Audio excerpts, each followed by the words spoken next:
The crack of a gunshot shattered the silence of the Colorado night. In room 212 of the Silver Creek Hotel, a woman in a torn wedding dress stood with trembling hands, smoke still rising from the barrel of a revolver. Blood splattered the faded yellow wallpaper behind her.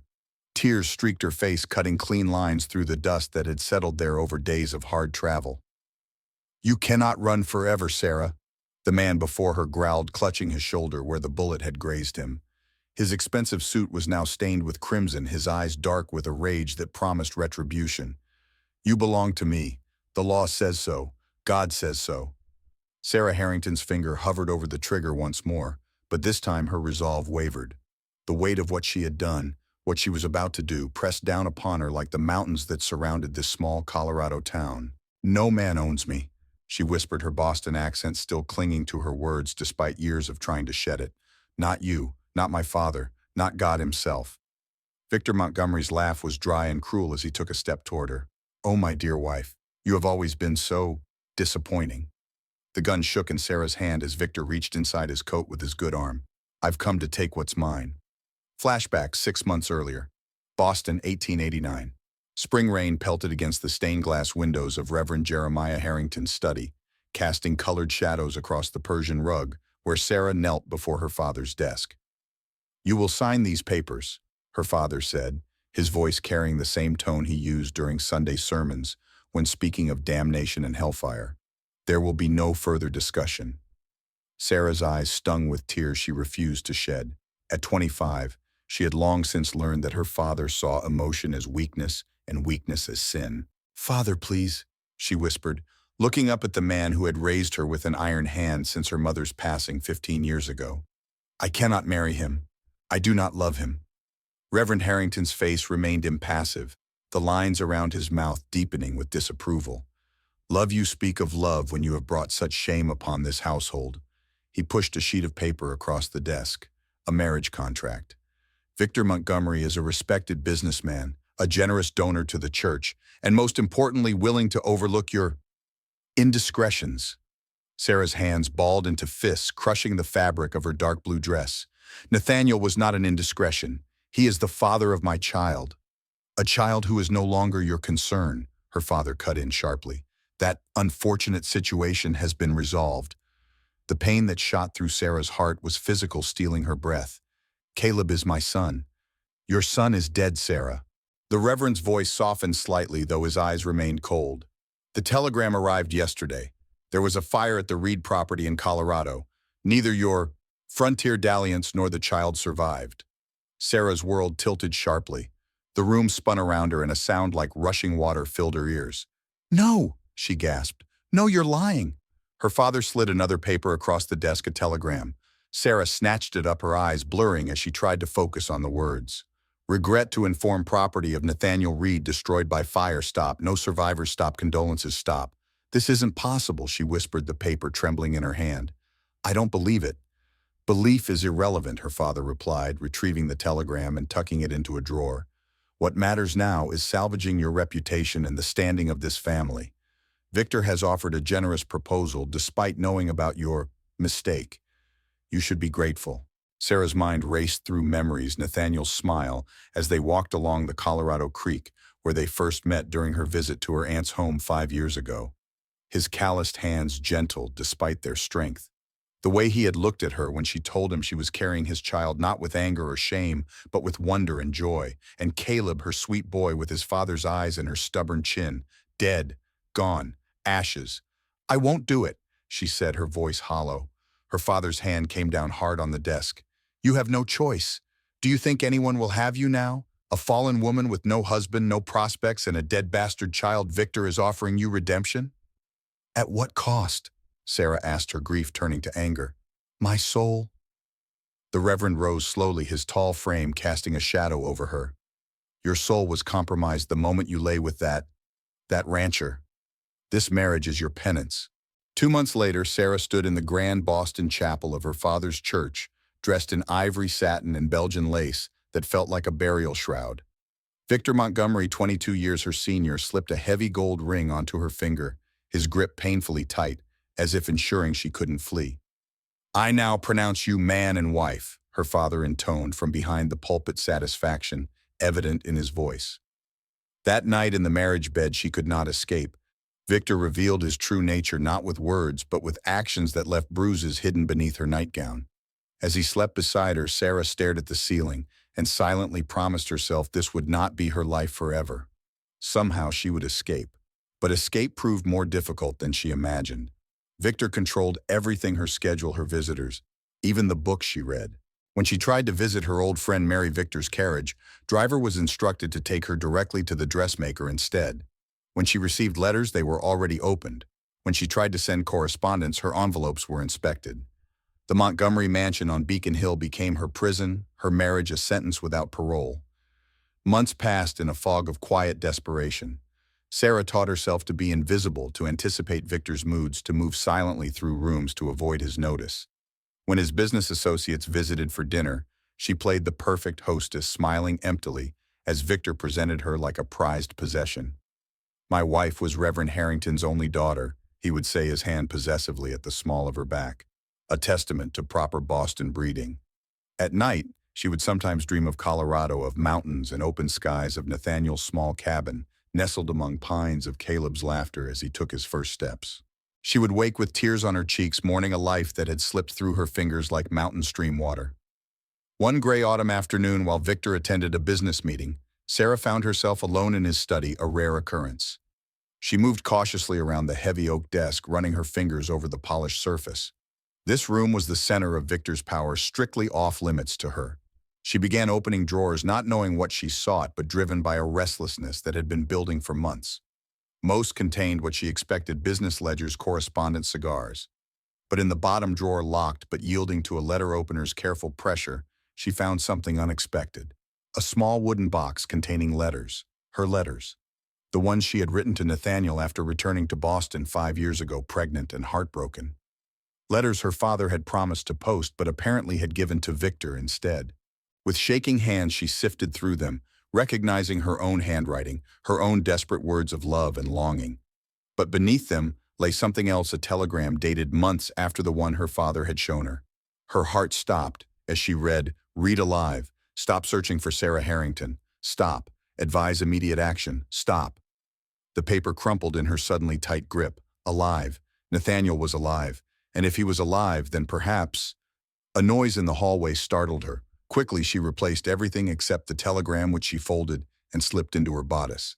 By the time Victor's housekeeper peered into the study, Sarah was standing innocently by the window, gazing out at the Boston Common, as if lost in thought.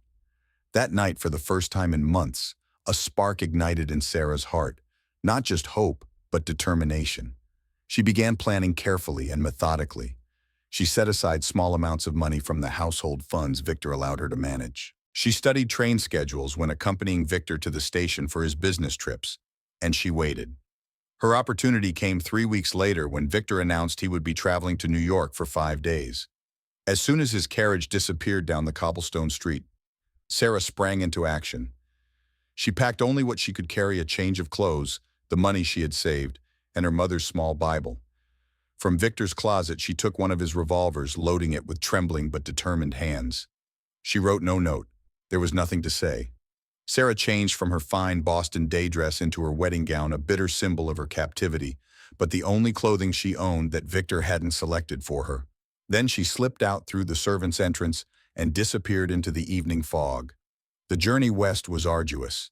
Sarah traveled under an assumed name, jumping from train to train, always looking over her shoulder. She cut her hair short and wore a widow's veil when she could. At night, in cheap hotel rooms with doors securely locked, she would take out the telegram and read it over and over, as if the words might change if she didn't keep vigil over them. Read alive. Searching. In St. Louis, while waiting for a connection, Sarah encountered Clara Wilson, a stern-faced woman with iron gray hair and eyes that had seen too much. They shared a bench at the train station, two women alone in a world designed for men accompanied by men. "Traveling far?"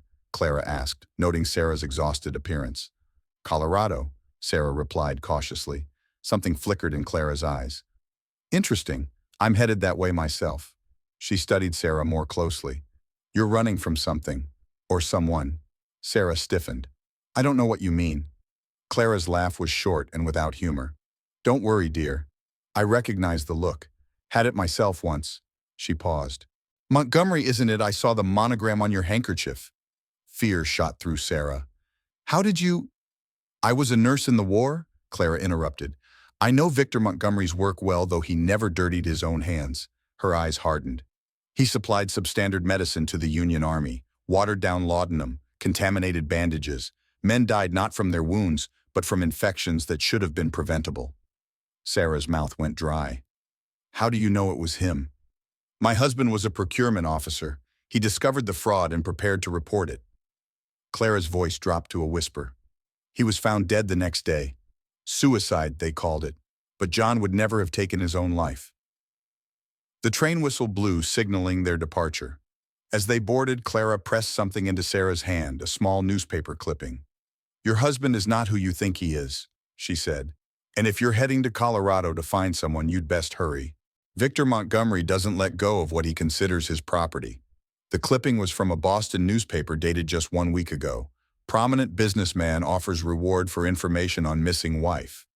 Sarah's own face stared back at her from the grainy photograph. Her time was running out. 10 days later, Sarah stepped off the train in Silver Creek, Colorado, her legs stiff from the journey, her heart pounding with anticipation and fear. The mountain air was thin and crisp, carrying the scent of pine and wood smoke. The town had grown since she'd last seen it, more buildings, more people, but the mountains remained unchanged, eternal sentinels standing guard over the valley. As she stood on the platform clutching her small bag, snowflakes began to fall, gentle at first, then more insistent. The other passengers hurried away, seeking shelter, but Sarah remained suddenly uncertain. What if Nathaniel had moved on? What if he hated her for leaving? What if Caleb didn't know her?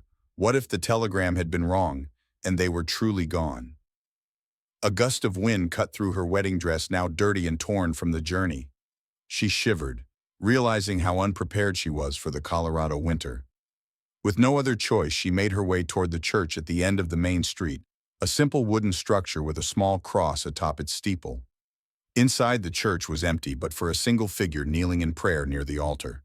The man, elderly with a shock of white hair, looked up as the door closed behind Sarah. You look like you could use sanctuary from more than just the storm, he said, rising slowly and approaching her. I'm Pastor James Hansen. Sarah Harrington, she replied deliberately, using her maiden name. Recognition flickered in the pastor's eyes, though he tried to hide it. Miss Harrington. He hesitated. We've been expecting you, though not quite like this. Sarah's pulse quickened. You know who I am? This is a small town, Miss Harrington, and you left quite an impression when you were here last. He gestured to a pew near a small iron stove radiating blessed heat. Sit, warm yourself. Then we can discuss why you've returned after all this time. As Sarah sank onto the wooden bench, exhaustion threatened to overwhelm her. Nathaniel, she said simply, and my son. I need to find them. Pastor Hansen's expression was unreadable. Nathaniel Reed lives at the edge of town. The same property, though the cabin is new. The old one, well, there was a fire. But they survived, Sarah pressed, needing to hear it confirmed. They survived. The pastor echoed, something like guilt crossing his features. Though it might have been kinder if you believed otherwise. Before Sarah could question him further, the church door burst open, letting in a swirl of snow and a small figure bundled in a wool coat too large for his frame. Pastor Hansen, the boy called, his voice bright with excitement. Pa says the pass will close if the snow keeps up, and we won't be able to get to Denver until— He stopped abruptly, noticing Sarah for the first time. The boy, no more than 6 years old, stared at her with curious eyes the color of warm honey. Nathaniel's eyes. Hello, he said cautiously. Sarah couldn't speak. Her throat closed as she took in every detail of her son's face, the straight nose, the determined chin that mirrored her own, the slight cowlick in his brown hair. Her hands trembled as she fought the urge to reach for him. Caleb, she whispered finally. The boy's eyes widened. How do you know my name? Before Sarah could answer, Pastor Hansen stepped between them. Caleb, your father will be looking for you. You should head back before the snow gets worse. But who is she? Caleb asked, his gaze still fixed on Sarah. She looks like— Now, Caleb, the pastor insisted. The boy frowned but nodded. Yes, sir. He turned to go but paused at the door. You look like the lady in Pa's picture, he said to Sarah, the one he keeps in his Bible. Then he was gone, the door closing behind him with a finality that left Sarah breathless. He doesn't know me, she said softly. Pastor Hansen sighed heavily. Nathaniel never told him you were dead, if that's what you're wondering. He simply said his mother had to go away. I didn't want to go, Sarah said, anger seeping into her grief. I was told they died. My father showed me a telegram. I know, the pastor interrupted. I sent it. Sarah stared at him, uncomprehending. You, at your father's request, and later at the request of your husband. Shame colored his voice. I have carried that sin for 5 years, Miss Harrington. Why? The word was barely audible. Pastor Hansen moved to the window, watching the snow fall more heavily now. Your father made a compelling case. A respectable Boston family, a daughter led astray by a rough frontiersman with no prospects, a child who would be raised in poverty and hardship. He paused. And there was a generous donation to the church building fund. You sold my family for a church roof? Sarah's voice shook with disbelief. I justified it as God's will, the pastor admitted. But I have asked forgiveness every day since. He turned to face her again. When Nathaniel's cabin burned, I saw it as divine punishment for my deception. I couldn't let them die. I helped them rebuild, took them in while the new cabin was constructed. Sarah rose unsteadily. I need to see them, now. The storm.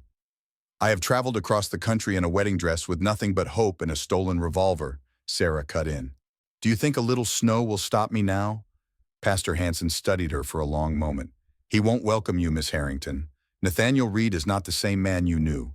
The fire, your disappearance had changed him. And I am not the same woman, Sarah replied, drawing herself up despite her exhaustion.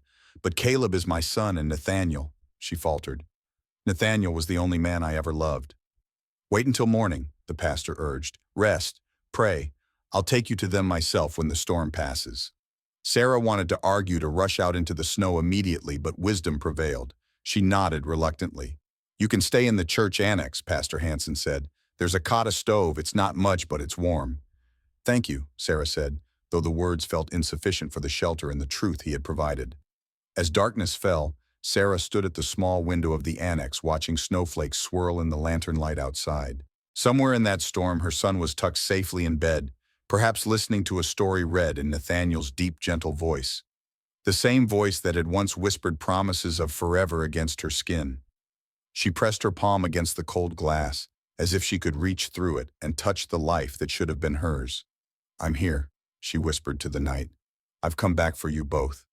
The storm raged on, indifferent to her vow. Morning broke clear and brilliant, the world transformed into a crystal landscape under a sky so blue it hurt to look at it. Sarah had slept fitfully, dreams of Nathaniel and Caleb interspersed with nightmares of Victor finding her. Pastor Hansen provided her with a simple wool dress and coat, borrowed from the church donation box. More suitable than a wedding gown for a Colorado winter, he said with gentle humor. They set out after a breakfast of coffee and cold biscuits, trudging through snow that reached mid-calf in places. Sarah's city boots were woefully inadequate, but she barely noticed the cold seeping into her feet. Her mind was too full of what lay ahead. There it is, Pastor Hansen said as they crested a small rise. The Reed property. Sarah stopped, breath catching in her throat. Below them lay a small valley cradled by pine-covered hills. A cabin stood in a clearing larger than the one she remembered, solidly built, with a stone chimney from which smoke curled lazily into the morning air. A barn stood nearby and a corral where several horses stomped and snorted in the snow. And there, chopping wood near an outbuilding, was Nathaniel. Even from a distance, Sarah could see how he had changed. He was leaner, harder somehow, the easy grace she remembered now tempered by a deliberate precision in his movements. Each swing of the axe seemed to carry the weight of years of loss and struggle and solitary perseverance. I should go first, Pastor Hansen suggested. Prepare him. No, Sarah said, surprising herself with her firmness. I need to do this myself. The pastor looked doubtful but nodded. I'll wait here, if you need me. But Sarah was already moving down the hill, her heart thundering in her chest. With each step, memories flooded back, Nathaniel teaching her to ride his hand steady at her waist. Walking beside the creek where they first kissed, lying beside him in the small cabin as moonlight spilled through the window, his face when she first placed newborn Caleb in his arms. She was halfway across the yard when Nathaniel sensed her presence.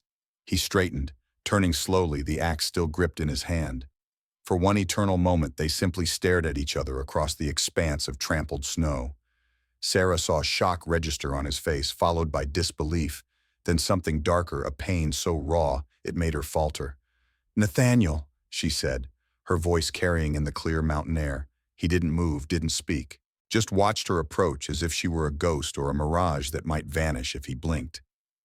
"Is it really you?" he finally asked, his voice rougher than she remembered. Sarah nodded, stopping a few paces from him, close enough to see the new lines around his eyes, the silver threading through his dark hair at the temples. Close enough to feel the heat of him, to smell the familiar scent of pine and leather and wood smoke. "They told me you were dead," she said simply. "My father showed me a telegram about the fire, said you and Caleb." Her voice broke. "I only learned the truth recently. I came as soon as I could." Nathaniel's expression hardened. 5 years, Sarah. 5 years of silence. "I wrote to you," she insisted, "every week for months. My father promised to send the letters. I received nothing." His knuckles whitened around the axe handle. "I went to Boston looking for you.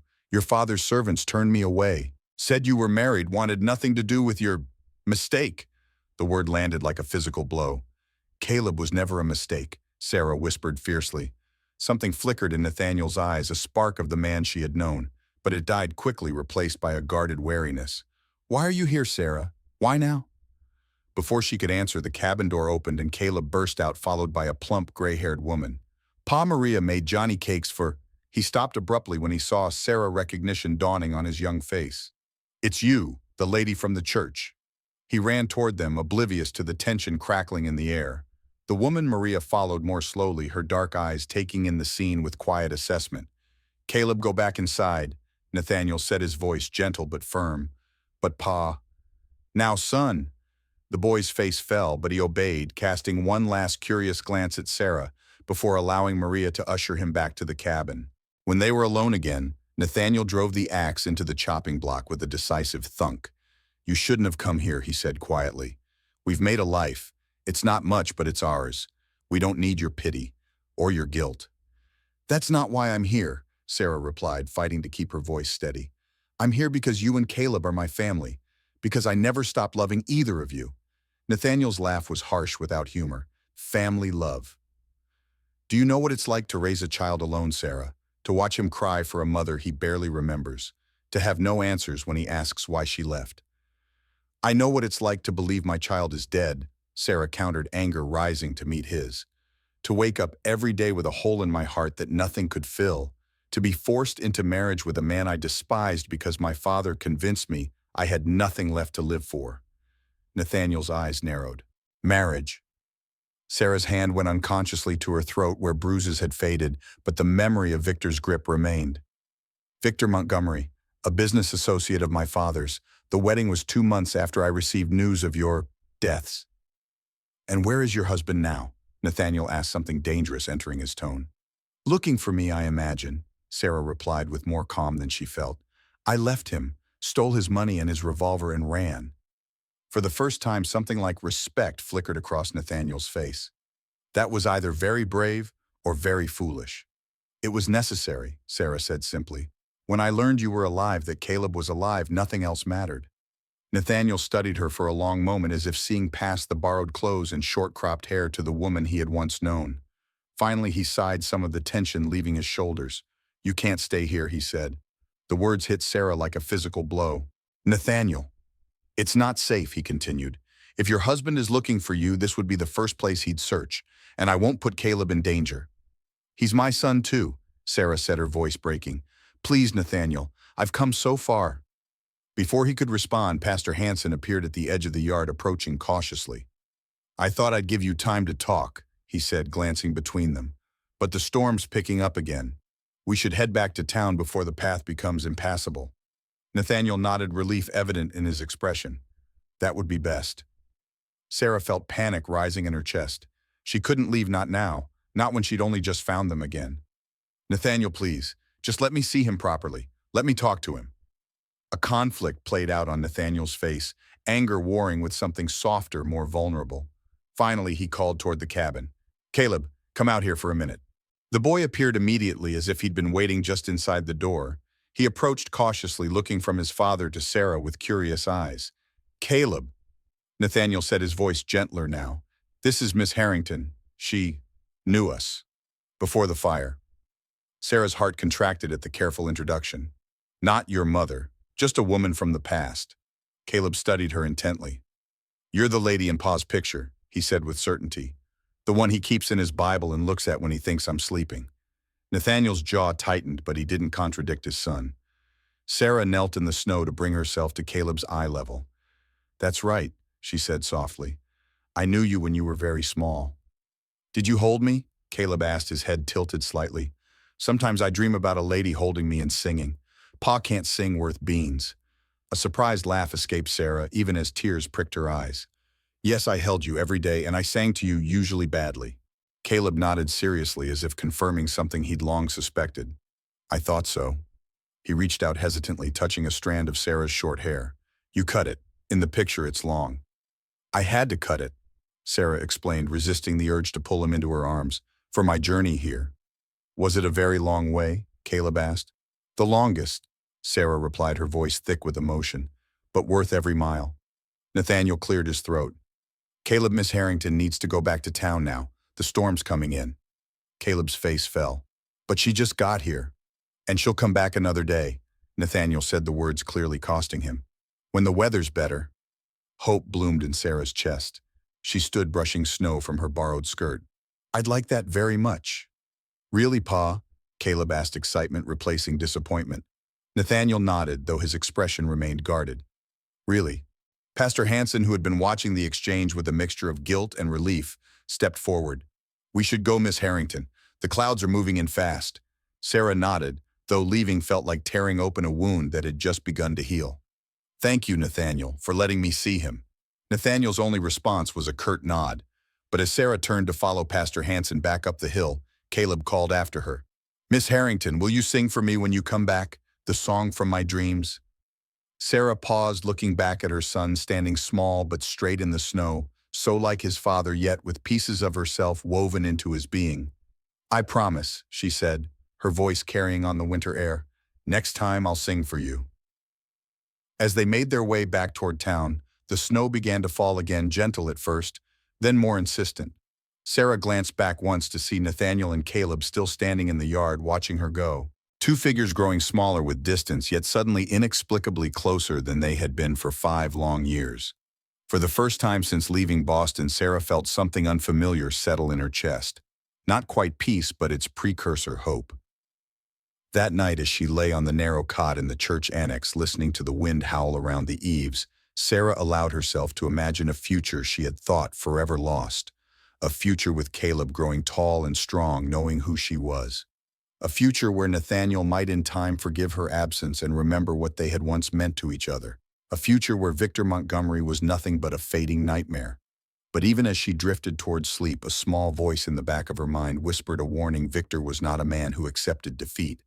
He would come for her, and when he did, this fragile new beginning would be tested in ways she could not yet imagine. Outside, the Colorado winter raged on, indifferent to the human dramas playing out beneath its frigid stars. The blizzard that descended upon Silver Creek lasted 3 days, blanketing the town in silence and transforming the landscape into something ethereal. For Sarah, confined to the church annex, each hour stretched like a week. She paced the small room, watched the snow pile against the windows, and waited. On the morning of the 4th day, she awoke to brilliant sunshine and the sound of shovels scraping against the church steps.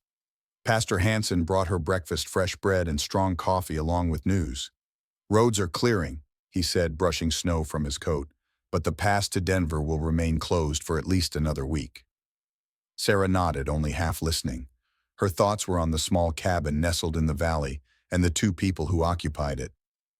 I'd like to go back today, she said quietly, to see Caleb. The pastor's expression was troubled. Sarah, I think you should know something about Nathaniel before you go any further. She looked up sharply. What is it? The fire that destroyed his cabin. Pastor Hansen hesitated. It wasn't an accident. Sarah's hands tightened around her coffee cup. What do you mean? Nathaniel believes it was set deliberately, after he returned from Boston seeking you. The pastor's voice was heavy with guilt. He and Caleb were inside when it started. They barely escaped. Cold dread settled in Sarah's stomach. Who would do such a thing? He never found proof, but a stranger had been asking about him in town that day, a well-dressed man from back east. Pastor Hansen met her eyes directly, a man who claimed to represent the Montgomery Trading Company. The cup slipped from Sarah's hands, shattering on the wooden floor. "Victor," she whispered, "if your husband was willing to go to such lengths 5 years ago?" The pastor didn't need to finish the thought. Sarah rose abruptly, ignoring the spilled coffee soaking into her borrowed skirt. "I need to tell Nathaniel. If Victor's truly looking for me, they could be in danger." "I'll hitch the wagon," Pastor Hansen said with a nod. "It'll be faster than walking in this snow." An hour later, they were making their way along the freshly broken trail toward the Reed property. The mountains glistened in the morning sun, deceptively peaceful against the clear blue sky. Sarah sat rigid on the wagon seat, her mind racing through possibilities each more terrifying than the last. If Victor had tried to kill Nathaniel once, he wouldn't hesitate to do so again, and this time, he might succeed. As they crested the hill overlooking the valley, Sarah's breath caught. The cabin stood as it had before, smoke rising from the chimney. But now she noticed details she'd missed in yesterday's emotional haze: the sturdy construction, the carefully tended yard despite the snow, the small touches that had transformed a house into a home. Nathaniel had built this place, with his own hands, creating a sanctuary for himself and their son after losing everything. And she was bringing danger to their door. "Maybe this was a mistake," she murmured. Pastor Hansen glanced at her. "Having second thoughts?" Sarah faltered. "I don't want to disrupt their lives. Again." "Some disruptions are necessary," the pastor replied, surprising her with his firmness. "Some wrongs need righting, no matter how difficult the process." Before she could respond, a small figure burst from the cabin door, waving excitedly. Caleb, bundled against the cold, was running toward the wagon with unrestrained joy. "You came back," he called as they drew closer. "Pa said you might not because of the snow, but I told him you promised." Sarah's heart swelled painfully. She climbed down from the wagon, steadying herself against a sudden rush of emotion. "I did promise," she said, smiling through the threat of tears. "And I always keep my promises." Caleb grabbed her hand with mittened fingers. "Come see, I want to show you my drawings." He pulled her toward the cabin, chattering excitedly about his artwork and how he'd made a special picture just for her. Sarah followed momentarily, forgetting her fears in the simple joy of her son's enthusiasm. Nathaniel stood in the doorway, watching their approach with an unreadable expression. He was dressed for work, a heavy coat over his clothes boots caked with snow. His eyes met Sarah's over Caleb's head, and something passed between them, not warmth exactly, but perhaps a truce. "Miss Harrington," he said with a nod. "Pastor." "Mr. Reed," Pastor Hansen replied. "Thought we'd check on you folks after the storm." Nathaniel's gaze never left Sarah's face. Very thoughtful. Caleb tugged at Sarah's hand. "Can she come in, Pa? I want to show her my pictures." For a moment, Sarah thought Nathaniel might refuse, but then he stepped aside, gesturing them in with a resigned nod. "I need to check the livestock," he said. "Make sure everything survived the storm. Pastor, would you mind giving me a hand?" It was a transparent excuse to speak privately, but Pastor Hansen played along. "Of course." As the men headed toward the barn, Caleb pulled Sarah into the cabin's warm interior. The space was simple but comfortable. A large main room with a stone fireplace, a wooden table with 4 chairs, shelves lined with books and small carved animals. A door led to what Sarah presumed was Nathaniel's bedroom, and a ladder against the far wall led to a loft where Caleb likely slept. The cabin smelled of pine and coffee and something delicious baking in the iron stove. It smelled like home. "This is Maria's day to bake," Caleb explained, noticing Sarah's appreciation. "She makes the best cinnamon bread in Colorado." As if summoned by her name, a woman emerged from the kitchen area, plump with steel-gray hair pulled into a neat bun and intelligent dark eyes that assessed Sarah in one comprehensive glance. "So this is the one," she said, her accent hinting at Mexican origins. "Caleb has talked of nothing else since yesterday." Sarah extended her hand. "Sarah Harrington, thank you for caring for my—" She caught herself. "For caring for Caleb." Maria's eyebrows rose slightly at the slip, but she took Sarah's hand in a firm grip. "Maria Gonzalez, and it has been no hardship. He is a good boy." She turned to Caleb with fond exasperation. "Who should be getting his schoolwork done instead of bothering our guest?" "But I want to show her my drawings first," Caleb protested. Maria's stern expression softened. "Very well. The drawings first, then your letters." As Maria returned to the kitchen, Caleb led Sarah to a small desk in the corner where pieces of paper were carefully stacked. He sorted through them, importantly, finally selecting one with a flourish. "This is for you." he said, presenting it proudly. Sarah took the paper with reverent hands. The drawing was remarkable for a 6-year-old, a cabin much like this one with 3 figures standing before it. A tall man, a small boy, and between them a woman with flowing hair. "That's Pa," Caleb explained, pointing to the tallest figure. "And that's me. And that's—" He hesitated, looking up at Sarah with sudden shyness. "That's the lady from Pa's picture, the one who looks like you." Sarah swallowed hard against the lump in her throat. "It's beautiful, Caleb. Thank you. Pa says I got my drawing from my mother." Caleb continued, oblivious to Sarah's emotional struggle. "He says she could make pictures that looked real as life." "Does he talk about her often?" Sarah asked carefully. Caleb considered this. "Sometimes. Mostly when he thinks I'm asleep." His expression grew serious suddenly, making him look older than his years. "He gets sad, though, so I don't ask too much." The simple observation broke Sarah's heart. She knelt beside Caleb, setting the drawing carefully on the desk. "Caleb," she began, uncertain how to proceed. "What if I told you that—" The cabin door opened, cutting off her words. Nathaniel entered, followed by Pastor Hansen. Both men looked grim. "Caleb," Nathaniel said, his voice tight, "go help Maria in the kitchen for a bit. We need to talk to Miss Harrington." The boy frowned but obeyed, casting a curious glance back at the adults before disappearing into the kitchen. When he was gone, Nathaniel turned to Sarah. "You're married," he said without preamble. "To Victor Montgomery." It wasn't a question, but Sarah nodded anyway. "Yes. The same Montgomery whose men tried to burn us alive 5 years ago." Sarah's face drained of color. "Nathaniel, I had no idea." "Why are you really here, Sarah?" Nathaniel demanded, his voice low but intense. "What kind of trouble are you bringing to my door, to my son's door?" "Our son," Sarah corrected, finding strength in the truth of those words. "And I came because I thought you were both dead until a few weeks ago. Because I've spent 5 years mourning you, hating myself for leaving trapped in a marriage to a monster." Nathaniel's expression didn't soften. "And now your monster is hunting you." "Yes," Sarah admitted. "Victor will come looking for me. That's why I needed to warn you." "Warn us?" Nathaniel laughed bitterly. "A bit late for warnings, isn't it?" Pastor Hansen stepped forward. "Nathaniel, Sarah didn't know about the fire, about Montgomery's involvement." "Didn't she?" Nathaniel's gaze was hard. "Her father and Montgomery were close, business partners. Maybe she was part of it all along." The accusation hung in the air like smoke. Sarah felt as if she'd been slapped. "How dare you?" she whispered. "I loved you. I loved our son. I would have died before letting anyone harm either of you."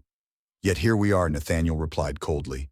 "You married to the man who tried to kill us, me raising our son alone. Funny how things work out." Sarah stepped closer, anger replacing hurt. "I did not choose any of this. My father told me you were dead. He showed me a telegram about the fire, a telegram your pastor friend here admits to sending." She gestured toward Hansen, who flinched. "I was broken, Nathaniel. Completely broken. The marriage was my father's idea of saving me, and from the moment I learned you were alive, I have risked everything to find you." The cabin fell silent save for the crackling of the fire. Nathaniel's expression wavered, the hard mask slipping to reveal glimpses of the man Sarah had once known. "Pa?" Caleb's small voice came from the kitchen doorway. He stood there, flour dusting his cheeks, eyes wide with concern. "Are you fighting?" Nathaniel's face softened immediately. "No, son, just grown-up talk." "It sounded like fighting," Caleb persisted. He looked at Sarah. "Are you leaving?" The simple question cut through the tension. Sarah looked from Caleb to Nathaniel, suddenly uncertain. "I don't know," she answered honestly. "Don't go," Caleb said, moving to stand beside her. "You promised to sing for me, the song from my dreams." Sarah's heart constricted. She knelt to Caleb's level, brushing flour from his cheek with gentle fingers. "I did promise that, didn't I?" Nathaniel watched them, conflict evident in his expression. Finally, he sighed. "You can stay for dinner," he said gruffly. "Maria always makes too much anyway." It wasn't forgiveness, but it was something. Sarah nodded gratefully. "Thank you." As the day progressed, an uneasy peace settled over the cabin.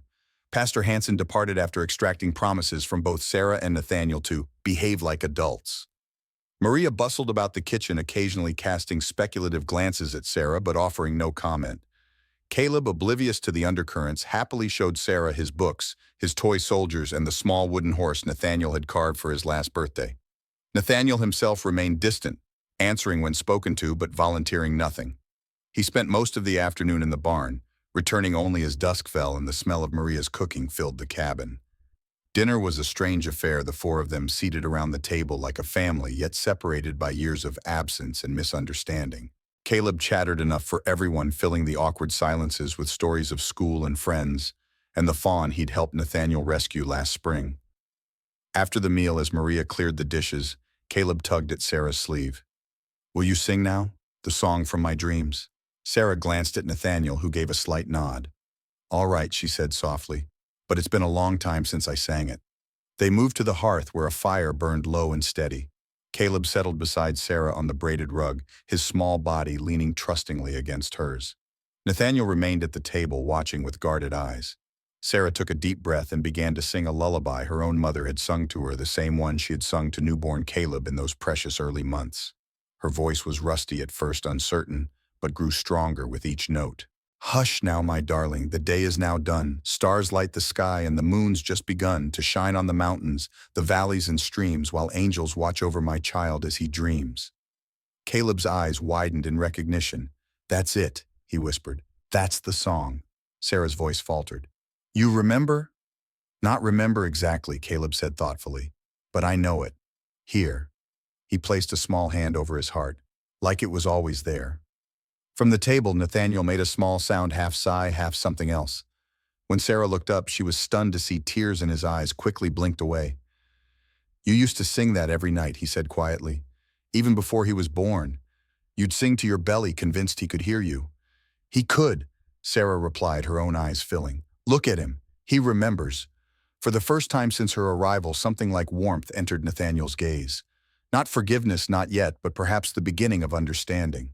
That night, after Caleb had been tucked into bed in the loft and Maria had retired to her small room off the kitchen, Sarah and Nathaniel sat by the fire. The cabin was quiet, save for the occasional pop of burning wood and the distant howl of a coyote. "I should go back to town," Sarah said eventually, though the thought of leaving the cabin, leaving Caleb, was physically painful. Nathaniel stared into the flames. "The temperature's dropping. Pastor Hansen mentioned another storm might be coming in." He paused. "The sofa's comfortable enough. You can stay." "Are you sure?" He looked at her, then really looked at her for what felt like the first time since her return. "No," he said honestly. "I'm not sure of anything anymore, but I won't send you out in the cold." It was a small concession, but Sarah accepted it gratefully. "Thank you." Nathaniel nodded, then rose and disappeared into his bedroom. He returned with a pillow and several blankets, which he placed on the sofa. "Caleb rises with the sun," he warned, "and he's full of questions on the best days. After today." He shrugged. "Just be prepared." "I welcome his questions," Sarah said softly.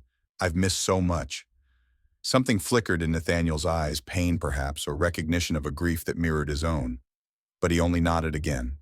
"Good night, Sarah." "Good night, Nathaniel." Long after he had gone to his room and the fire had died to embers, Sarah lay awake on the sofa, listening to the sounds of the cabin, the settling of logs, the whisper of wind against the windows, and somewhere above her the soft breathing of her son. For the first time in 5 years, she felt she was exactly where she belonged. Morning arrived with pale sunlight filtering through frost-covered windows and the delicious aroma of coffee brewing. Sarah woke, disoriented momentarily, forgetting where she was.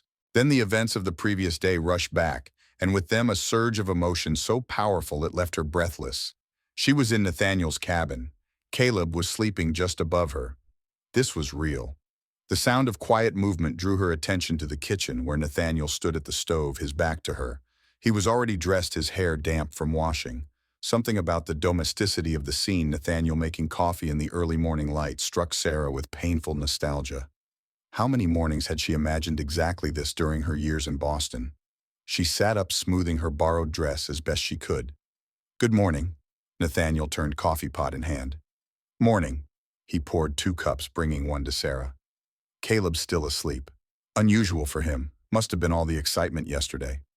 Sarah accepted the coffee with murmured thanks. The gesture felt significant somehow, Nathaniel serving her coffee, acknowledging her presence in his home as something more than an intrusion.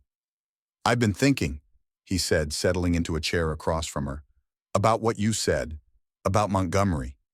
Sarah tensed. "Yes. If he's looking for you, he'll find you eventually. Silver Creek isn't that big." "I know," Sarah admitted. "I just needed to see you both first. To explain." She looked down at her coffee. "I can leave." Go further west, perhaps. Draw him away from here. And then what? Nathaniel asked. Keep running forever. Sarah had no answer. The truth was she hadn't thought beyond finding Nathaniel and Caleb. The future with all its complications and dangers remained a hazy uncertainty. I don't know, she finally said, but I won't put you and Caleb in danger again. Nathaniel studied her for a long moment. The Sarah I knew wouldn't run, he said quietly. She'd stand her ground. The Sarah you knew didn't have a murderous husband tracking her across the country, she replied with a hint of her old spirit. A ghost of a smile touched Nathaniel's lips. Fair point. From the loft came the sound of movement, Caleb waking. Nathaniel glanced up then back at Sarah. We'll figure something out, he said, his voice low and urgent. But not in front of Caleb. He doesn't need to know about any of this, about Montgomery. Sarah nodded in agreement just as Caleb's tousled head appeared at the top of the ladder. His face lit up when he saw her. You're still here, he exclaimed, scrambling down with more speed than caution. I thought maybe you'd leave again. The innocent comment landed like a blow. Sarah recovered quickly, forcing a smile. I'm still here. Caleb bounded over to her, already chattering about plans for the day, showing her the creek, where he and Nathaniel fished in summer, the hill where he sledded in winter, the tree where a family of squirrels lived. Breakfast first, Nathaniel interrupted, ruffling his son's hair affectionately. Then chores. Then maybe if Miss Harrington is willing, she can see some of those things. Can you stay all day? Caleb asked Sarah, his eyes hopeful. Maria's visiting her sister in town, so it would just be us. Sarah looked to Nathaniel, who nodded slightly. I'd like that very much, she said. After a breakfast of oatmeal and the remains of Maria's cinnamon bread, Nathaniel and Caleb set about their morning chores, feeding the horses, collecting eggs from the small chicken coop, bringing in firewood. Sarah insisted on helping, despite Nathaniel's protests that she wasn't dressed for farm work. I've spent 5 years confined to a Boston parlor, she said firmly. I welcome the chance to be useful. So Nathaniel showed her how to gather eggs without disturbing the hens too much, and Caleb proudly demonstrated the proper way to stack firewood so it would dry evenly. Simple tasks, but Sarah treasured each moment these first shared experiences in their new tentative family dynamic. By mid-morning, the chores were complete, and Caleb was eager to show Sarah the property. Bundled against the cold in one of Nathaniel's spare coats, which engulfed her small frame, but was blessedly warm, she followed her son through the snow-covered landscape. Nathaniel walked a few paces behind, ostensibly to ensure neither of them slipped on hidden ice, but Sarah sensed he was also maintaining a deliberate distance, emotional as much as physical. Caleb was a knowledgeable guide, pointing out landmarks with the seriousness of a child entrusted with an important task. That's where Pa built the new smokehouse after the fire, he explained, indicating a small structure near the trees. And over there is where I saw a bear last summer. Pa said it was just passing through, but it was big as a house. It was a young black bear, Nathaniel corrected from behind them, hardly bigger than a large dog. It looked big to me, Caleb insisted, making Sarah smile. They reached a small rise overlooking a frozen creek. Even in winter, the spot was beautiful, pine trees dusted with snow, the creek a ribbon of white winding through the valley, mountains rising majestically in the distance. This is my favorite place, Caleb announced. Pa says it was my mother's favorite too. Sarah's breath caught. She looked back at Nathaniel, who had stopped a few paces away, his expression unreadable. It was, she confirmed softly. I used to come here to sketch when I visited my aunt. You knew my mother? Caleb asked, eyes widening with interest. Sarah hesitated, looking to Nathaniel for guidance. He gave an almost imperceptible nod. Yes, she said carefully. I knew her very well. What was she like? Caleb asked eagerly. Pa doesn't talk about her much. Sarah knelt in the snow, bringing herself to Caleb's eye level. She loved to draw like you. And she loved this place, the mountains, the creek, the big sky. She swallowed hard. And she loved you more than anything in the world. Then why did she go away? Caleb asked the question Sarah had been dreading. Before she could formulate an answer, Nathaniel stepped forward. Caleb, why don't you check if that squirrel nest is still in the old pine, the one we saw last week? Caleb frowned at the obvious diversion, but nodded. Okay, Pa. He ran toward a large pine about 50 yards away, occasionally looking back as if to ensure they weren't discussing anything important in his absence. When he was out of earshot, Nathaniel turned to Sarah. I haven't told him much, he admitted. Just that his mother had to go away, that it wasn't her choice. Thank you for that, Sarah said quietly, for not letting him think I abandoned him willingly. Nathaniel's expression softened slightly. Whatever happened between us, Caleb deserves to know he was wanted. Loved. He is loved, Sarah corrected. Present tense. Their eyes met, and for a moment the years between them seemed to fall away. Nathaniel looked as he had when they first met, younger, less burdened, his eyes reflecting the clear Colorado sky. Then Caleb's excited shout broke the spell. "Pa, Miss Harrington, come see, the squirrels are still here." The moment passed. Nathaniel stepped back, gesturing for Sarah to precede him. "After you." They spent the rest of the morning exploring the property, Caleb's enthusiasm never waning despite the cold. By noon, they were back at the cabin, cheeks flushed and appetites sharpened by the fresh air. As Nathaniel prepared a simple lunch of bread, cheese, and dried venison, Sarah helped Caleb remove his wet boots and mittens.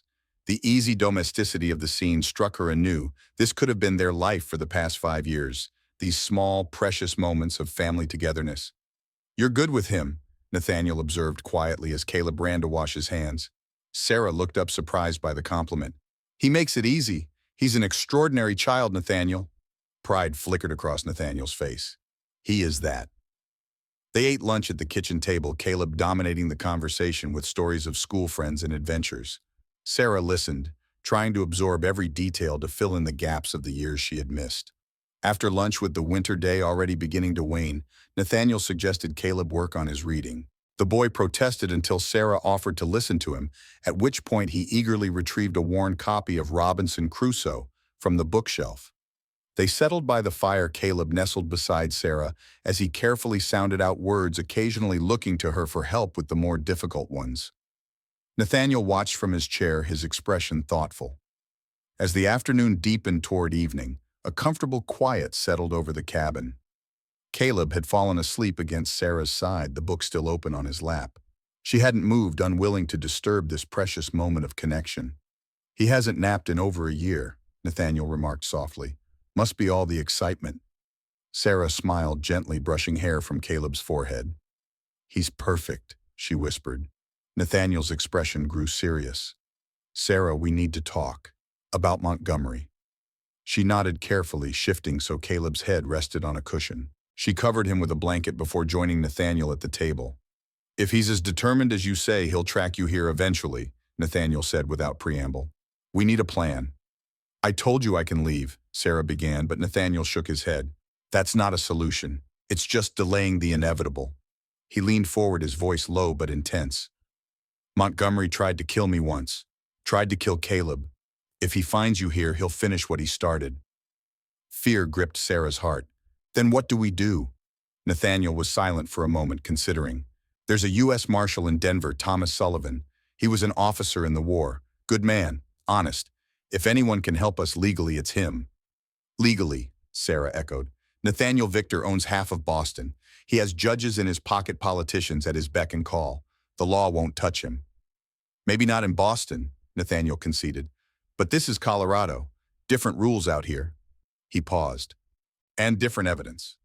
Sarah frowned. "What do you mean?" "After the fire, I found this." Nathaniel rose and went to a small desk in the corner. From a drawer, he withdrew a pocket watch, silver, expensive, clearly Eastern craftsmanship. It was near the woodpile where the fire started. Whoever set it must have dropped it in their haste. He handed it to Sarah, who turned it over in her hands. On the back was an engraving, "VM from J.H. May truth guide your path." "J.H.," Sarah whispered. "Jeremiah Harrington, my father." She looked up at Nathaniel, horror dawning. "This is Victor's watch, a gift from my father when the engagement was announced." Nathaniel nodded grimly. "Montgomery didn't just send someone to burn us out. He came himself." The revelation settled over Sarah like a physical weight. "He wanted to make sure," she said numbly. "To see for himself that that Caleb was." She couldn't finish the sentence. The thought of Victor standing outside this cabin, the old cabin, watching as flames consumed what he believed were Nathaniel and Caleb, was too horrific to articulate. "What kind of monster have I been married to?" she whispered. Nathaniel's expression darkened. "The kind that won't stop until he gets what he wants, or until someone stops him." From the hearth came a small sound, Caleb stirring in his sleep. Sarah glanced over, reassuring herself he was still peacefully unaware of the darkness they discussed.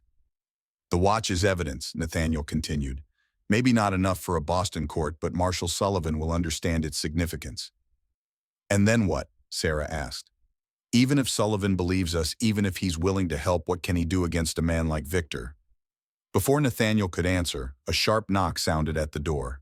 They both froze, exchanging alarmed glances. It was nearly dusk, an odd time for visitors, especially with snow still deep on the ground.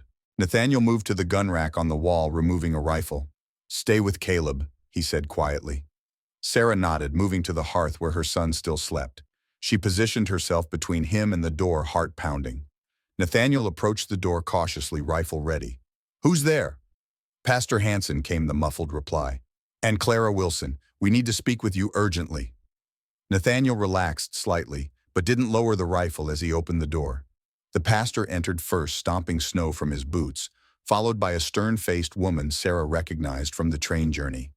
"Clara," she said in surprise, "what are you doing here?" "Warning you," Clara replied without preamble. She looked from Sarah to Nathaniel. "Montgomery is in Denver. He arrived on yesterday's train." Sarah felt the blood drain from her face. "How do you know?"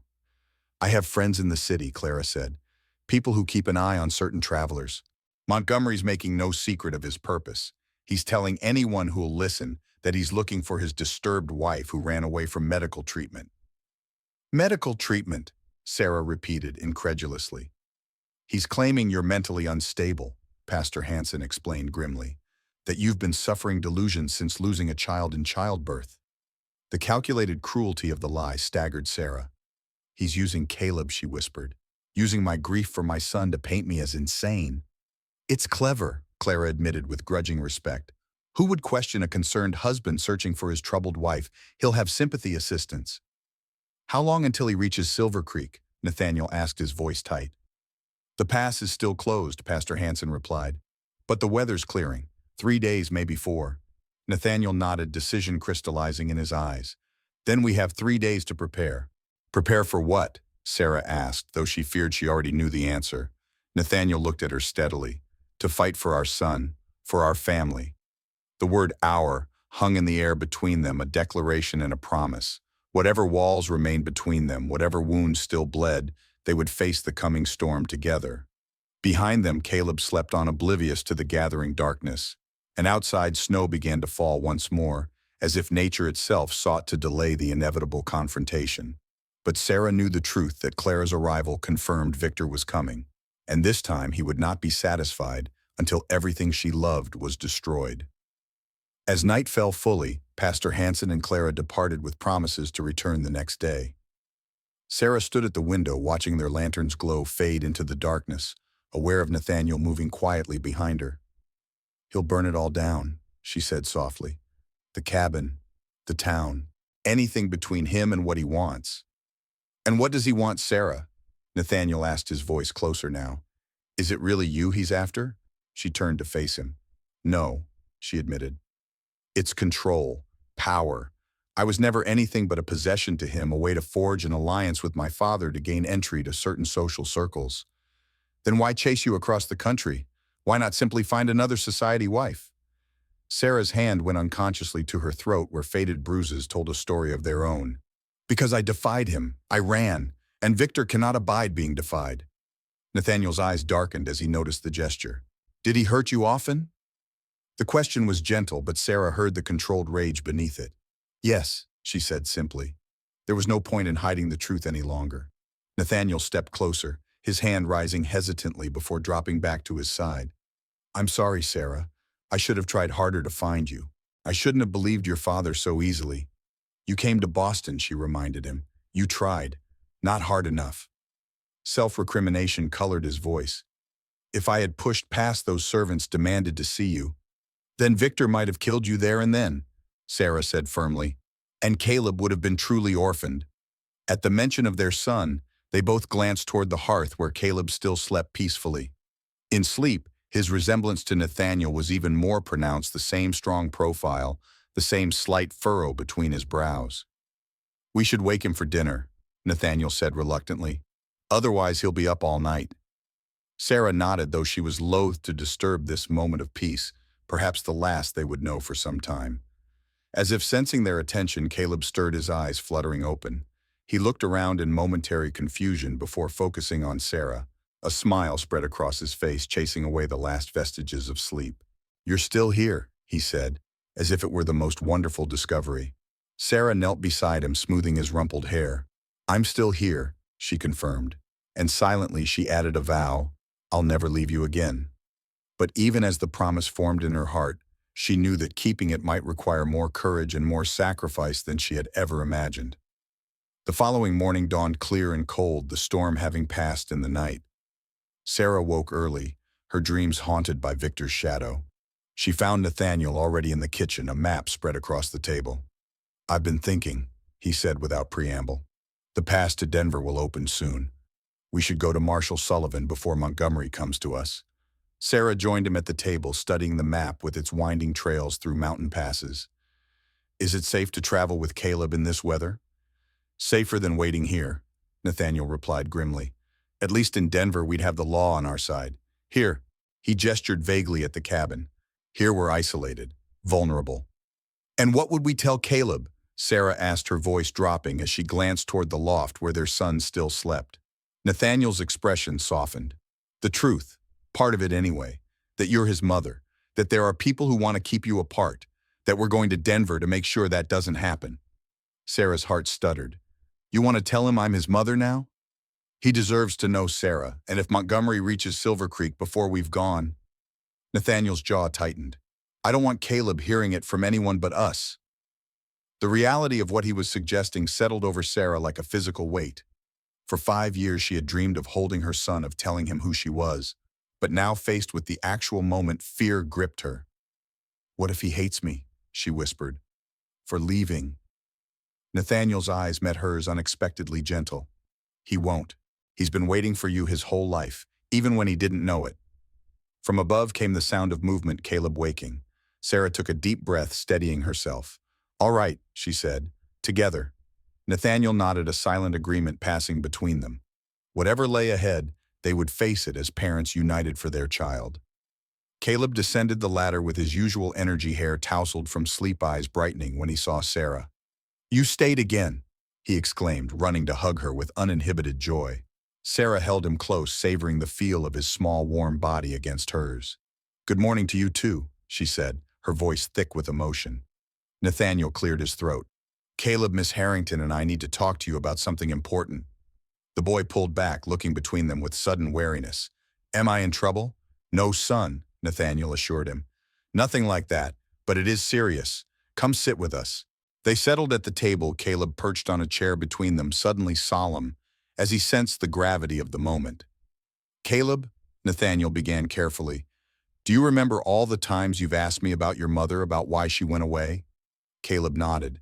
"You said it wasn't her choice, that she had to go, but she loved me very much." "That's right," Nathaniel confirmed. "I told you that because it's true. Your mother never wanted to leave you. She was taken away from us, made to believe we were gone forever." Confusion clouded Caleb's features. "I don't understand." Nathaniel glanced at Sarah, a silent signal. Her moment had come. "Caleb," she said gently, "the lady in your father's picture, the one you said I look like." She took a trembling breath. "That is me. I'm your mother." For a long moment, Caleb simply stared at her, his young mind working to process this revelation. Then his eyes widened with dawning comprehension. "That's why you knew the song," he whispered. "From my dreams." Sarah nodded, tears threatening. "Yes, I used to sing it to you when you were very small." "But why did you go away?" Caleb asked, the innocent question piercing Sarah's heart. "I didn't want to," she explained, fighting to keep her voice steady. "I was taken back to Boston, where I grew up, by my father. He told me a lie. He said you and your father had died in a fire. I believed him because I didn't know any better." "Were you sad?" Caleb asked, his perception cutting straight to the heart of the matter. "Very sad," Sarah admitted. "I missed you every day, both of you." Caleb considered this, his brow furrowed in concentration. Then, with the straightforward acceptance only a child could manage, he asked, "But you found us now. Does that mean you're staying forever?" Sarah looked to Nathaniel, uncertain how to answer. They hadn't discussed permanence, hadn't looked beyond the immediate threat of Victor's arrival. To her surprise, Nathaniel reached across the table, covering her hand with his own. "That's what we're hoping for," he said. But there's someone who might try to stop that from happening. That's why we need to go to Denver to see a marshal, a lawman who can help us. Like a sheriff? Caleb asked, brightening with interest. Something like that, Nathaniel agreed. But we need to leave soon. Today, if possible. Will there be danger? Caleb's eyes were wide, more excited than afraid. Nathaniel's expression grew serious. I hope not. But if there is, I need you to promise you'll listen to me and your mother. Do exactly as we say without questions. Can you do that? Caleb nodded solemnly. I promise. Then after a moment's thought, he turned to Sarah. Should I call you Mother now instead of Miss Harrington? The simple question brought fresh tears to Sarah's eyes. You can call me whatever feels right to you, she said softly. Mother, Mama Sarah, it doesn't matter. I'm just happy to be with you again. Caleb seemed to consider this deeply before breaking into a smile. I think I'll call you Mama. I like how it sounds. I like it too, Sarah whispered, her heart so full it threatened to burst. The tender moment was interrupted by a knock at the door. Nathaniel rose immediately, his hand moving instinctively toward the rifle leaning against the wall. Stay here, he instructed quietly. Sarah pulled Caleb closer as Nathaniel approached the door cautiously. Who is it? He called. Maria, came the reply. And Sheriff Parker, we need to speak with you. Nathaniel relaxed slightly but didn't lower his guard entirely as he opened the door. Maria entered first, her normally composed face lined with worry. Behind her came a tall man with iron gray hair and a weathered face that had seen its share of troubles. The silver star pinned to his coat identified him as Silver Creek Sheriff. Thomas Nathaniel greeted him with a nod. What brings you out this way? Sheriff Parker's gaze traveled from Nathaniel to Sarah and Caleb, assessing the scene with practiced efficiency. Heard we had a visitor in town, he said. Boston lady asking after you. Thought you should know. Sarah felt the blood drain from her face. Victor's here already. Not Victor, Maria interjected. A woman, elegant, expensive clothes, calling herself Mrs. Montgomery's companion. Companion? Sarah echoed, confused. I had no companions in Boston. Could be a hired detective, Sheriff Parker suggested. Or just someone spinning tales. Either way, she's asking questions about a Mrs. Montgomery who might have passed through, showing a photograph. What did you tell her? Nathaniel asked, tension evident in his voice. Nothing, Sheriff Parker replied with a slight shrug. Said I hadn't seen anyone matching that description. But Silver Creek's a small town, Nathaniel. People talk. Won't be long before someone mentions the Boston lady staying at Pastor Hanson's church. Nathaniel cursed under his breath, mindful of Caleb's presence. We were planning to leave for Denver today anyway. Speak to Marshal Sullivan. Sheriff Parker nodded thoughtfully. Good plan. Sullivan's a fair man. But you'll need to move fast. The stage doesn't leave until tomorrow. And if this woman is what I think she is, a scout for your husband, ma'am, then he won't be far behind. We could take the mountain trail, Nathaniel suggested. It's rough but passable. We could be in Denver before Montgomery even reaches Silver Creek. In this weather, Maria protested. With a child. I can do it, Caleb piped up. I'm strong. Pa taught me how to ride in snow. Sarah's heart clenched at his bravery. She looked to Nathaniel, silently questioning. It would be difficult, he admitted, but not impossible. I know these mountains better than most. Sheriff Parker frowned. There's another option. I could arrest the woman for disturbing the peace. Buy you some time. On what grounds? Nathaniel asked. I'll find something, the sheriff replied with a grim smile. Wouldn't be the first time I've bent the rules for a good cause. Sarah shook her head. No, I won't have you risking your position for us. Victor has connections, powerful ones. He could make trouble for you. Let him try, Sheriff Parker said with quiet confidence. This is my town. The simple declaration hung in the air, a testament to the difference between the world Sarah had left and the one she had found. In Boston, Victor's money spoke louder than truth. Here in this frontier town, a man's word and a community's bond still held meaning. Thank you, she said softly, but we still need to leave. Victor won't stop with one scout. If he believes I'm here, he'll come with force. Nathaniel nodded in agreement. We'll pack now. Be ready to leave by noon. I'll send word to Pastor Hanson, Maria offered. He'll want to help. As they dispersed to prepare, Sarah found herself alone with Caleb, who was watching the adults with wide, serious eyes. Are you afraid? He asked unexpectedly. Sarah considered lying, offering childish reassurance, but something in Caleb's expression, a wisdom beyond his years, made her choose honesty instead. Yes, she admitted, but not for myself, for you and your father. Caleb nodded as if this made perfect sense. Pa says being brave isn't about not being scared. It's about doing what's right even when you are scared. Sarah smiled, touching his cheek gently. Your father is a wise man. He missed you, Caleb said simply. He didn't say it, but I could tell. Sometimes he would look at your picture and his eyes would get all shiny. The innocent observation struck Sarah to her core. She had imagined Nathaniel's anger, his sense of betrayal, but not his grief, not the quiet moments of longing Caleb had witnessed. I missed him too, she whispered. Every day. The next few hours passed in a flurry of activity. Sarah helped Maria pack provisions while Nathaniel prepared the horses and gathered necessary supplies.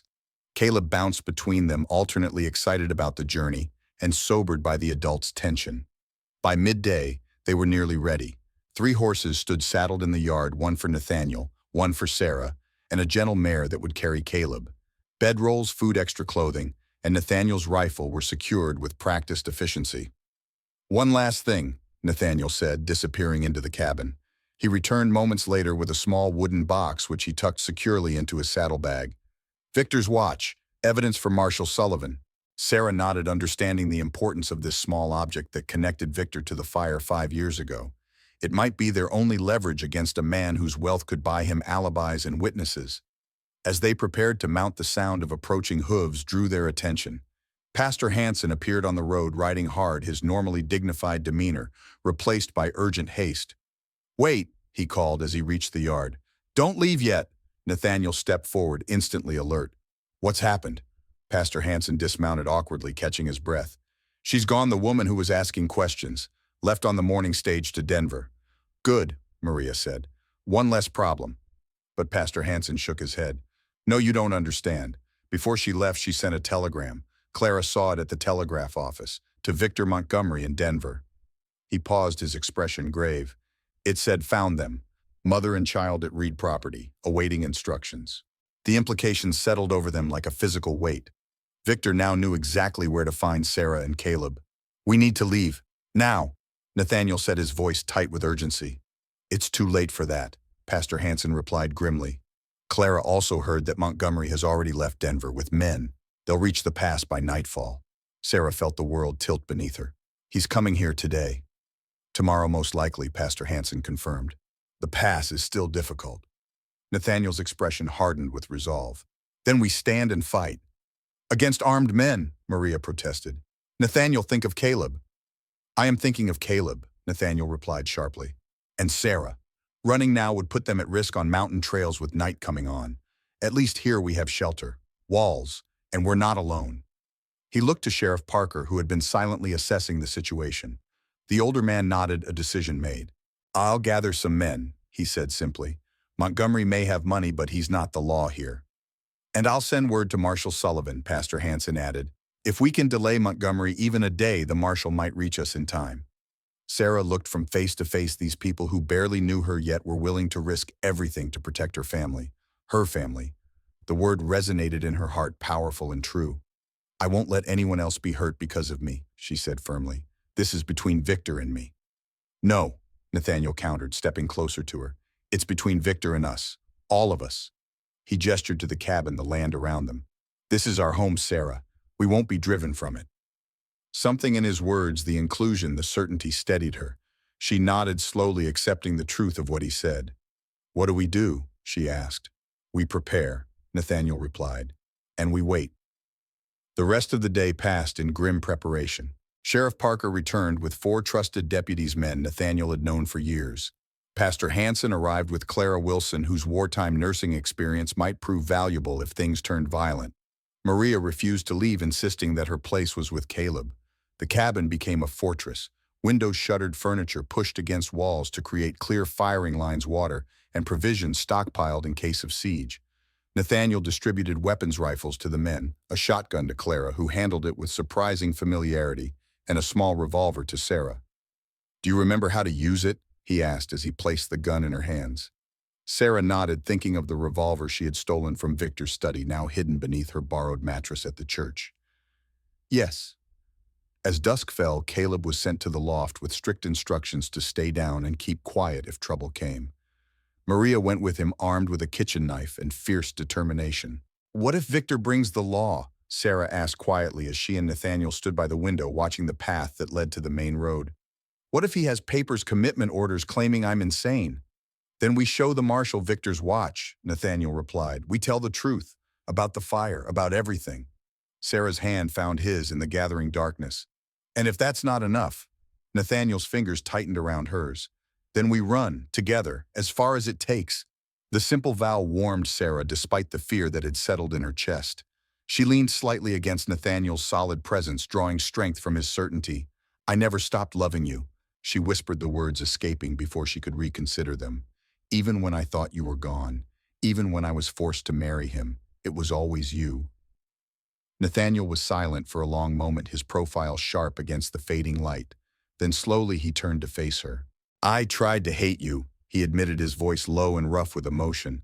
When I thought you'd chosen another life, a wealthy husband, Boston society, I told myself it was better this way, that Caleb and I were better off without you. Sarah felt each word like a physical blow, but she didn't look away. She owed him this honesty, this acknowledgement of the pain she had unknowingly caused. But I couldn't do it. Nathaniel continued, his eyes softening. I couldn't hate you. Not when I saw your smile in Caleb's. Not when I heard him humming that lullaby you used to sing. His hand rose to touch her cheek, calloused fingers gentle against her skin. Not when every sunset reminded me of the way light used to catch in your hair. Sarah leaned into his touch, tears threatening. I'm so sorry, Nathaniel, for all of it. Don't be, he said simply. You're here now. That's what matters. In the quiet that followed, with night settling fully around the cabin and uncertain danger approaching, Nathaniel lowered his head and kissed her. It was gentle at first, hesitant, a rediscovery rather than a claiming. But as Sarah responded, the kiss deepened. Years of separation and longing poured into this one perfect moment of connection. When they finally parted, both breathless, Nathaniel rested his forehead against hers. Whatever happens tomorrow, he murmured, know that I never stopped loving you either. The confession, so simply stated after years of imagined rejection, broke something open inside Sarah. She moved into Nathaniel's embrace, her arms encircling him as his came around her. They stood that way for a long time, holding each other in the darkness, reclaiming what had been stolen from them. Above them in the loft, Caleb watched through the railing with wide, wondering eyes. Beside him, Maria smiled gently, placing a finger to her lips in a silent request for quiet. The boy nodded, settling back into his bedroll with a satisfied expression. His family was whole again, and tomorrow they would fight to keep it that way. Dawn broke cold and clear, the rising sun casting long shadows across the snow-covered valley. Inside the cabin, Sarah woke from a fitful sleep, immediately alert. Nathaniel was already up, conferring quietly with Sheriff Parker near the door. Any sign? She asked, joining them. Nathaniel shook his head. Nothing yet, but they'll come with the day. Sheriff Parker nodded in agreement. Men like Montgomery prefer daylight for their dirty work. Makes it seem more legitimate. Sarah glanced toward the loft, where Caleb still slept, Maria keeping watch beside him. What about Caleb if things go badly? Maria knows what to do, Nathaniel assured her. There's a root cellar beneath the kitchen floor. If shooting starts, she'll take him there. The thought of gunfire, of violence erupting around her son, sent a chill through Sarah that had nothing to do with the morning cold. This is my fight, she said again. I should meet Victor alone, away from the cabin. And let him take you back to Boston, Nathaniel countered. Lock you away in some asylum. No, Sarah. We stand together. Before she could argue further, Clara appeared at the kitchen window. Riders, she announced tersely, coming up the main road. Everyone moved to position, Sheriff Parker and 2 deputies near the front door, Nathaniel and Sarah at the windows, the remaining deputies covering the rear of the cabin. Pastor Hansen stood in the kitchen doorway, unarmed but resolute. Through the window, Sarah counted 5 riders approaching Victor at the lead, followed by men whose bearing suggested hired muscle rather than legal authority. Her husband sat straight in the saddle, impeccably dressed despite the journey, his face set in lines of cold determination. No badges, Sheriff Parker observed. No marshals or legal papers, just Montgomery and his thugs. Sarah felt a surge of relief, quickly tempered by caution. Victor wasn't a man who acted without careful planning. If he hadn't brought legal authorities, it meant he intended to handle this privately, which could be far more dangerous.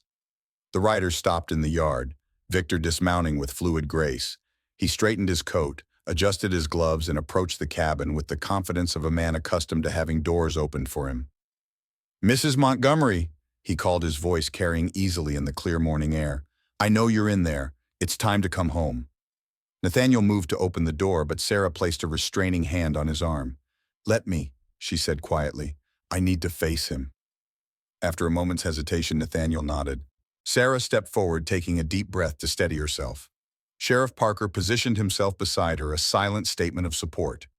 When she opened the door, Victor's expression flickered briefly with surprise before settling back into controlled pleasantness. Sarah, he said, as if greeting her at a Boston social gathering, you've led me on quite a chase. Hello, Victor, she replied, her voice steadier than she felt. You shouldn't have come. Victor's smile didn't reach his eyes. A husband's place is with his wife, especially when she's, he paused delicately, unwell. I've never been more well, Sarah countered, or more clear-headed. Victor's gaze moved past her to Sheriff Parker and the armed men visible inside the cabin. I see you've found allies. How charming. His tone hardened slightly. But this is a private matter between husband and wife. These people have no standing.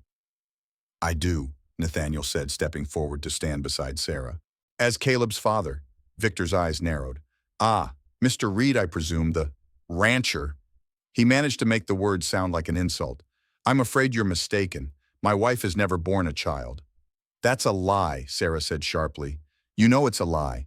You knew Caleb existed. You tried to have him killed. A flicker of something anger alarm crossed Victor's features before his mask of civility returned. Now, Sarah, these delusions are precisely why you need to return to Boston. Your doctors are very concerned. She doesn't have delusions, Sheriff Parker interjected. But we do have evidence of attempted murder. Victor's composure slipped slightly. I don't know what tales my wife has been spinning, but I assure you, it's not tales, Nathaniel interrupted. He reached into his pocket, withdrawing the silver watch. You dropped this 5 years ago, when you tried to burn my son alive in his bed. The watch gleamed in the morning light, the engraving clearly visible. Victor stared at it, momentarily speechless. That proves nothing, he finally said, but his voice lacked conviction. It proves you were here, Sheriff Parker said evenly, at the scene of an arson that nearly killed a man and his child. That's enough for an arrest in my jurisdiction. Victor's pleasant facade cracked, revealing the cold calculation beneath. He glanced back at his men, who had moved their hands closer to their weapons. I wouldn't, Sheriff Parker warned. My deputies are all excellent shots, and they don't take kindly to outsiders threatening their neighbors. For a tense moment, the tableau held Victor and his men facing the cabin, the morning sun casting long shadows across the snow. Then, with deliberate calm, Victor adjusted his gloves again. Very well, he said smoothly. If we can't resolve this amicably, we'll do it legally. He reached inside his coat, withdrawing a folded document. I have here a court order from Judge Harrison of Massachusetts, authorizing me to return my wife to appropriate medical care. She is not mentally competent to make her own decisions. He held out the paper, its official seals and ribbons visible even from a distance. Sheriff, as an officer of the law, you are obligated to honor this document. Sheriff Parker didn't move to take it. I'm afraid that's beyond my jurisdiction, Mr. Montgomery. Massachusetts law doesn't apply in Colorado territory. Federal law does, Victor countered. And under federal law, a husband has rights over his wife's person and property. Not when the husband is wanted for attempted murder, came a new voice from behind Victor. Everyone turned to see a tall, broad-shouldered man on horseback approaching from the main road. He wore a long duster coat, and the badge pinned to his chest caught the morning light, a U.S. Marshal's star. Marshal Sullivan, Nathaniel said with evident relief. Victor's expression hardened as the marshal dismounted and approached. This is a private matter. Attempted murder is never private, Marshal Sullivan interrupted. He nodded to Pastor Hanson, who had sent for him. I received your message, and I've been very interested in meeting Mr. Montgomery here. On what grounds? Victor demanded. Multiple grounds, the marshal replied calmly. Arson, attempted murder, and most recently fraud against the U.S. Army Medical Corps. At this, Victor's composure cracked visibly. What are you talking about? Substandard medical supplies, Clara said, stepping forward from the cabin doorway. Watered-down laudanum, contaminated bandages. My husband discovered your scheme during the war, Mr. Montgomery, right before he conveniently committed suicide. Victor's face drained of color. You have no proof. Actually, we do, Marshal Sullivan countered. Mrs. Wilson here has been most helpful in locating records her husband kept. And several officers who survived despite your supplies have provided sworn statements. He turned to Sheriff Parker. I have warrants for Mr. Montgomery's arrest, issued by a federal judge in Denver. The balance of power shifted palpably. Victor's men exchanged uneasy glances, clearly reassessing their loyalty in light of these developments. This is absurd, Victor said, but his voice had lost its authoritative edge. My wife is clearly unbalanced, making wild accusations. I'm not your wife, Sarah interrupted firmly. Not in any way that matters, and I'm not going anywhere with you. She stepped forward, emboldened by Marshal Sullivan's arrival and the justice it promised. You tried to destroy everything I loved. You lied, you manipulated, you used violence when charm failed. But you failed Victor. I'm free of you, and soon everyone will know exactly what kind of man you really are. Victor's mask of civility finally shattered completely. With a sudden violent movement, he reached inside his coat and withdrew a small pistol, aiming it directly at Sarah. If I can't have you, he snarled, no one will. Several things happened at once. Nathaniel lunged toward Sarah. Sheriff Parker drew his revolver. Marshal Sullivan shouted a warning. And from the cabin doorway came a small, terrified voice. Mama! Caleb stood there, having slipped past Maria's watchful eye, his face pale with fear as he saw the gun aimed at his mother.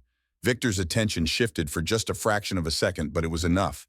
Nathaniel tackled Sarah to the ground as a shot rang out, not from Victor's gun but from Clara's positioned at the cabin window. Victor staggered, clutching his shoulder, the pistol falling from his grasp. Marshal Sullivan was on him, instantly driving him to the ground and securing his hands despite his pained protests. Sheriff Parker and his deputies moved to disarm Victor's men, who offered no resistance now that their employer was subdued. Sarah scrambled to her feet and ran to Caleb, gathering him into her arms as he burst into tears. It's all right, she soothed, holding him tightly. It's over now. We're safe. Nathaniel joined them, enfolding both in his embrace. Over Caleb's head, Sarah's eyes met his relief, love, and lingering fear mingling in that silent exchange. Is the bad man going away? Caleb asked between sobs. Yes, Nathaniel assured him, for a very long time. As Marshal Sullivan led a handcuffed and sullenly silent Victor toward his horse, Sarah felt a weight lift from her shoulders, a burden she had carried for so long it had become part of her. The fear that had been her constant companion since fleeing Boston began to dissolve, replaced by something unfamiliar yet welcome. Peace. Later, after statements had been taken and Victor and his men transported to the Silver Creek jail to await transfer to Denver, the cabin slowly emptied of its defenders. Sheriff Parker left with a promise to return the next day.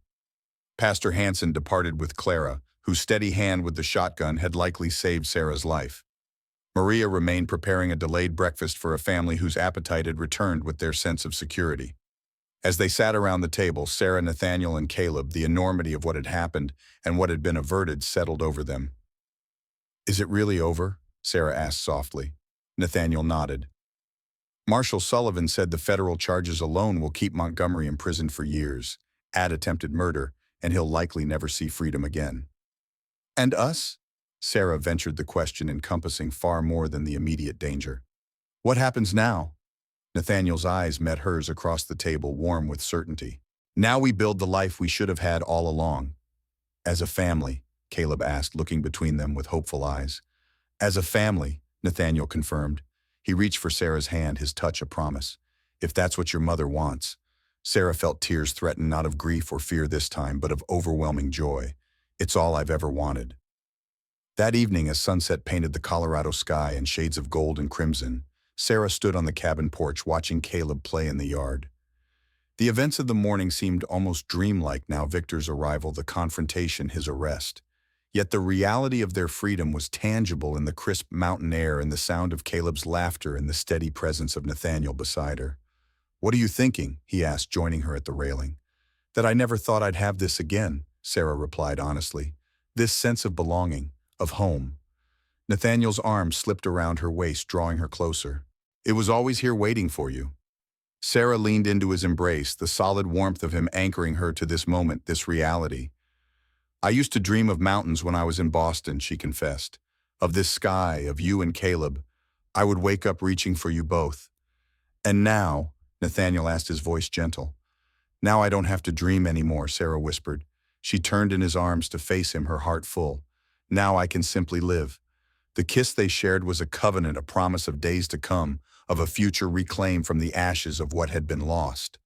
And as the sun sank lower, casting long shadows across the valley, Sarah made a silent vow to cherish every moment of this second chance, this resurrection of love and family that had seemed forever beyond her reach. From the yard, Caleb called to them, eager to show something he had found: a pine cone, a stone, some small treasure. They went to him together. Hands linked, steps matched the distance between them, finally closed.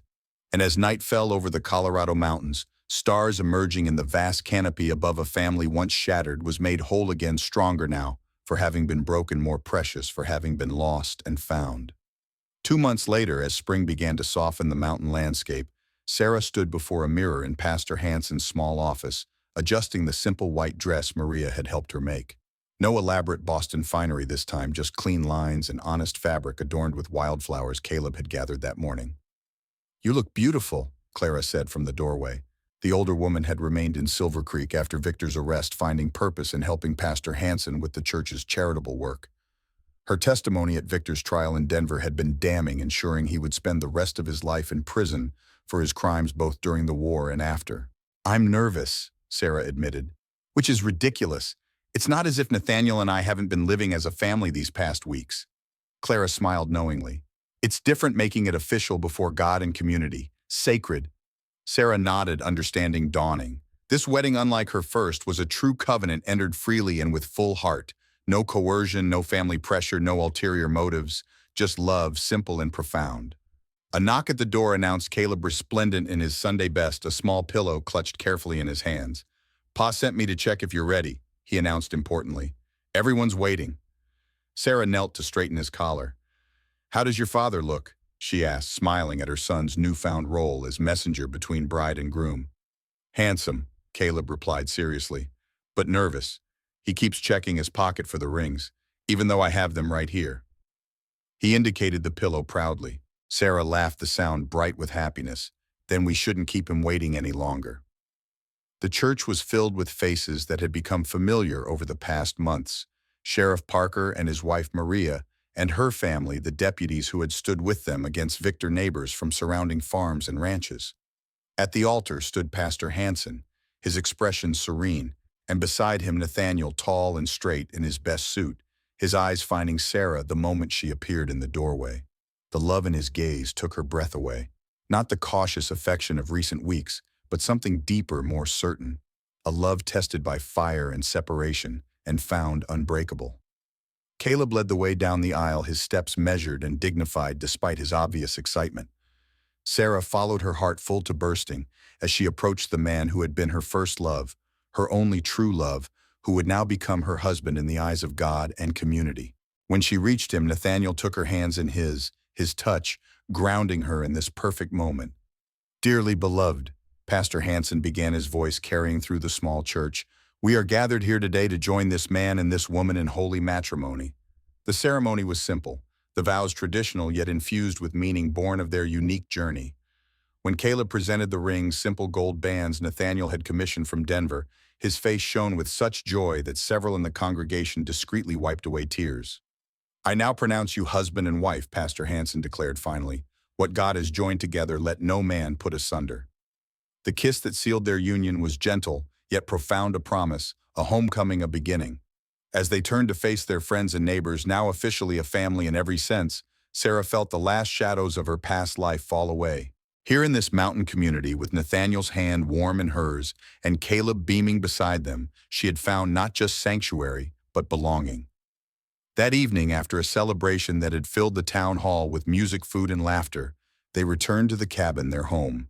Caleb, exhausted from the day's excitement, fell asleep almost immediately, still wearing his good shirt, despite Sarah's gentle suggestion that he change. "Let him be," Nathaniel said, smiling as they watched their son sleep. "It's not every day a boy sees his parents married." "His parents," Sarah repeated softly, the words still new and wonderful on her tongue. "It still seems like a miracle sometimes, that we found our way back to each other." Nathaniel drew her close, his arms encircling her with gentle strength. "Not a miracle," he corrected.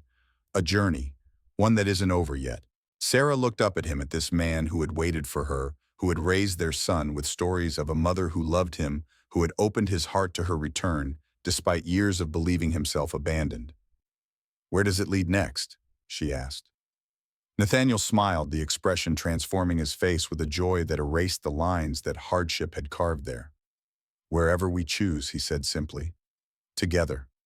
As moonlight spilled through the cabin windows, painting silver patterns across the wooden floor, Sarah made one final silent vow, not of longing this time, but of gratitude, for the second chance she had been given, for the family that had been restored to her, for the love that had endured separation, misunderstanding, and nearly insurmountable obstacles. A vow at sunset fulfilled by the light of a new dawn. And in the quiet of that Colorado night, with Nathaniel's heartbeat steady beneath her cheek and their son sleeping peacefully nearby, Sarah Harrington Reed knew with absolute certainty that she was at last truly home.